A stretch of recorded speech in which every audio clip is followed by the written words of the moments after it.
Hey you guys, Molly from Molly's Artistry. Hello. So I have already put some colors on the canvas. I'd already mixed my paints because I wanted this to be a quick video.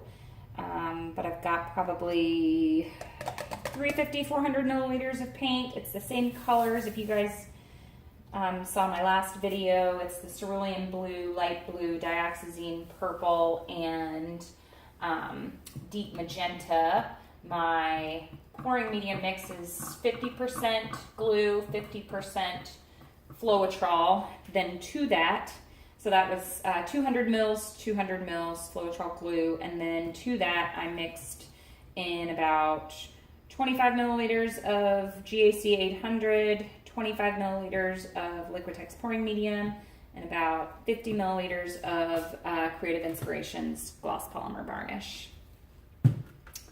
So my black is a little thin, and it's my mixture that I use for the background normally. So I can already tell that these cells aren't going to hold up really great, but it's pouring, so we'll see what happens.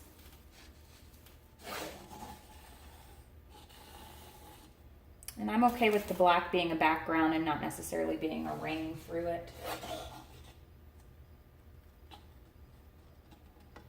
But I can tell that my black was really thin. The thinner your paints, because the black's got some kind of lacing going on through there. I actually like it. The thinner your paints, the less your cells are going to hold up.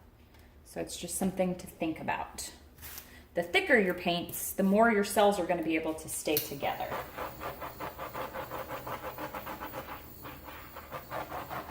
But I had this little canvas and I had these paints left over and I didn't want to waste them, so this is what I'm going to go with.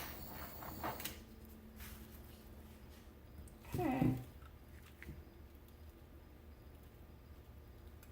I really like those cells down there, so kind of sucks that those at the bottom over here are going to get, ooh, let me see if I can save some of them.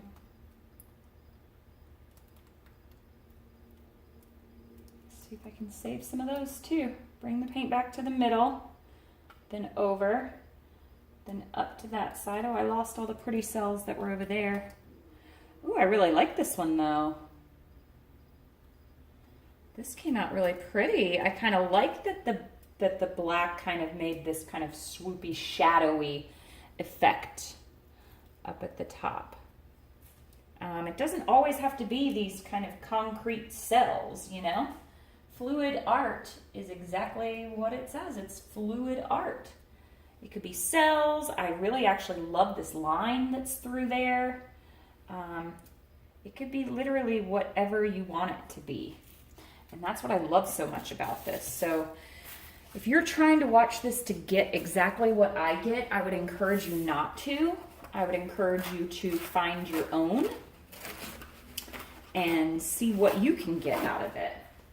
This almost looks like the black kind of created almost like a nebula type situation. I might do this again with those colors because I really like it actually. I might do it with the Artist Loft Black this time instead. So maybe I'll use these cups and keep going with these colors tonight. What do you say? I got a 10 by 20 over there I may do. But I got to charge my phone up a little bit, so while I mix colors, I'll probably charge my phone. Let me just get the bubbles out. This is a really important step, guys, because the bubbles definitely do pop up. And my paint's falling off this corner right here. When the paint doesn't stick to the canvas, it's where your silicone hit first if you used silicone. So that's just something to think about, that you need it to hit the canvas first, the paint to hit the canvas first, not the silicone.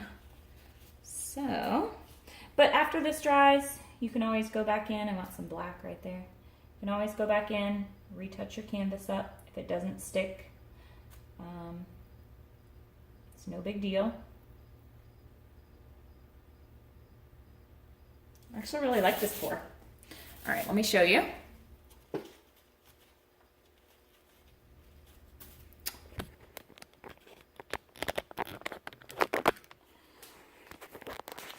Okay. So let me get out of the way and show you some of these cells.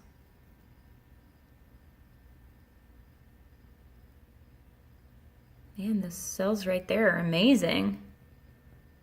Look at those with the multiple colors in them. Look at those right there. Look at that one.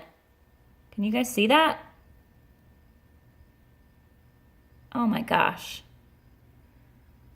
So pretty. So pretty. And then look at these colors.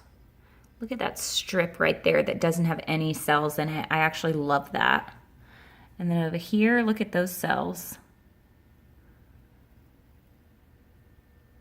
Really pretty for a quickie pour. Oh yeah, I'm loving it. All right, you guys. Have a good night. Bye.